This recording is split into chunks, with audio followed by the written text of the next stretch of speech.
Il revoyait l'humble berceau de son enfance, la crèche, où son corps fut couché pour la première fois.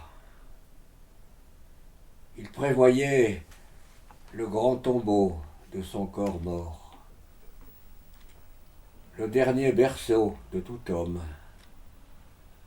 où il faut que tout homme se couche pour dormir, censément, apparemment, pour enfin reposer, pour pourrir son corps entre quatre planches. En attendant la résurrection des corps, heureux quand les âmes ne pourrissent point. Et il était homme, il devait subir le sort commun.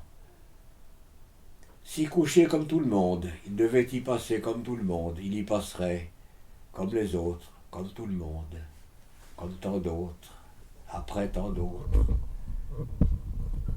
Son corps serait couché pour la dernière fois, mais il n'y resterait que 2 jours, 3 jours à cause de la résurrection.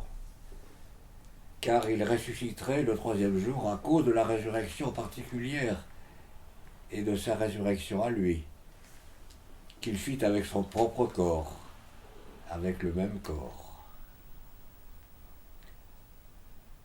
Le linge de son ensevelissement, blanc comme le mouchoir de cette renommée Véronique, le linge blanc comme un lange, et que l'on entoure tout à fait comme un lange, mais plus grand, beaucoup plus grand, parce que lui-même il avait grandi, il était devenu un homme, c'était un enfant qui avait beaucoup grandi. Le grand drap bleu de son ensevelissement, il serait enseveli par ses femmes, pieusement par les mains de ses femmes, comme un homme qui est mort dans un village, tranquillement dans sa maison, dans son village, accompagné des derniers sacrements,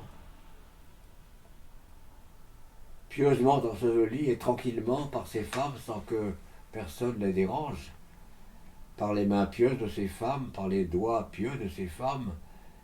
C'est ce qu'on nommerait la descente de croix. Parce que les Romains n'étaient pas méchants, tous ces Romains au fond, ils ne sont pas méchants. Ils ne chercheraient pas querelle à un corps pendu et dépendu.